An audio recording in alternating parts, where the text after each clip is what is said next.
On average, about an hour of hookah smoke, you're probably getting anywhere close to 40 to 400 cigarettes. That's within like an hour? Hey, I'm Jonathan Gonzalez from Nirvana Healthcare Management, and I'm headed to the place where men have those passionate, tough conversations, the Barbershop. Inside, we're going to be talking about smoking. Is hookah smoke less harmful than cigarette smoke? Is marijuana smoke bad for you? What's happening to our bodies when we vape? All that and more, so stay tuned. Today in the office, I had a patient, older patient, said he was smoking for about 20 years. Said they started smoking probably back in their teens. I mean, I've never had the experience of where someone asked me to smoke. You, coming fresh out of high school, Alvin, has anyone tried to tempt you to smoke while you're in high school or anything? Oh, of course. Well, when I was back in high school, ever since as a freshman, there would be kids always smoking in the bathroom. Just a group of them, as usual, every single day. So, me, have I been offered? Of course I've been offered. I'm pretty sure every high school student has been offered at least once, but just always gotta say no. What are they smoking, like cigarettes or e-cigarettes at this point? I've never seen anyone around my age group really smoke cigarettes, but definitely e-cigarettes. And it's funny you mentioned that. I actually read a study and they looked at 32,000 people, and the majority of people smoking e-cigarettes were under the age of 35. And I think that's where I'm 30 or pushing 30, and I think a lot of my age group is either doing cigarettes or converting from cigarettes to e-cigarettes now, and that's where they have that myth of, oh, is e-cigarettes actually more healthy than cigarettes? And it's a whole controversial topic. And then now you're getting into the era where hookah is a big thing. You go to any lounge, you go to the clubs, you get a bottle and you get your hookah with it. But I read up on some crazy facts about hookah smoke in general. So is hookah smoke actually safer than cigarettes? I personally think the answer is no, but I'm gonna tell you what I read on the facts. So on average, about an hour of hookah smoke, you're probably getting anywhere close to, depending on how deep your pulls are, 40 to 400 cigarettes. That's within an hour? That's an hour. If you're sitting at the club, you hear a couple Bad Bunny songs go by, and then next thing you know, you're already 40 cigarettes in. Yeah. Is the tobacco any different? Not really. And it also depends on the type of smoke you're getting, right? So everyone thinks cigarette smokes is harmful because not only are you getting the nicotine, which is the addictive component, but you're getting all the toxins in it. And from where I read, it's up to 7,000 different toxins that you're probably inhaling. Hookah's maybe around the same boat. The myth was that the water in the hookah bowl actually takes some of that bad stuff away, and that's not true at all.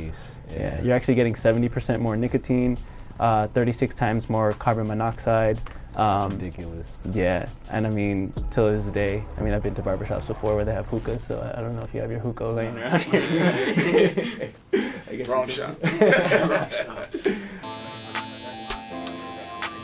With smoke in general, even as a pharmacist, it has drug interactions. So believe it or not, smoking is an inducer to a lot of medications. Smoking actually decreases the efficacy of birth control.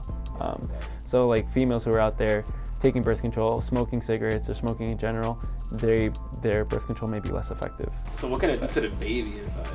When you're smoking, your blood vessels constrict, so you're not getting enough blood supply to certain areas that need it. And that's why a lot of these patients who are also diabetic, who may have blood vessel issues and they're also smoking, a lot of them end up getting amputated because they don't have enough blood flows to the lower extremities. Now just imagine the blood flow that is required to nurture a fetus. It needs a lot of blood. So now you're constricting that blood flow to the baby, impairing its development. A lot of people smoke. Some people don't think about it, but 75% of people who smoke actually want to quit. The rest of the 25 aren't ready to quit, but they haven't thought about it. Next is if I ask you, are you ready to quit? And you tell me, yeah, then we can move forward. And it's the preparation. Then you talk about, all right, well, how are you going to stop quitting? There's different avenues for that, but more of a why. And that's where you have to ask the question of oh, if you're smoking, why do you want to quit?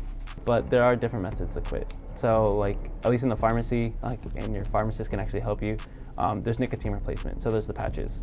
And depending on how many cigarettes you're smoking a day and the time to your first cigarette, depends on like how aggressive we should treat this stuff. So like, I think the cutoff is like 15 cigarettes. If you're smoking 15 cigarettes a day, then you should probably go with a more aggressive treatment for nicotine. And if your first cigarette's within 30 minutes of waking up, that's another indication of like, we gotta go aggressive. So what are the prices on these things? I know cigarettes are like $15 for like a pack, right? Nicotine patches and gums are not cheap. I mean, relatively speaking, like a pack of nicotine gum, which could probably carry anywhere from like 100 gums, can cost up to $50. But the intention is that the nicotine gum will last you like a whole month. So like, I think the average amount that someone would spend per year on cigarettes is like $3,600.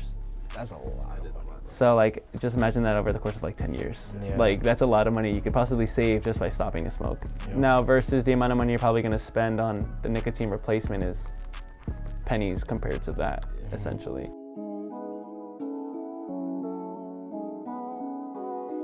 Thanks for watching. I encourage you to share this video to anyone in your life you want to stay healthy. And for more information on smoking cessation, you could visit nj.gov/tobacco or call the number 1-866-NJ-STOPS. Again, thank you for watching, and I hope you subscribe for more Barbershop Talks.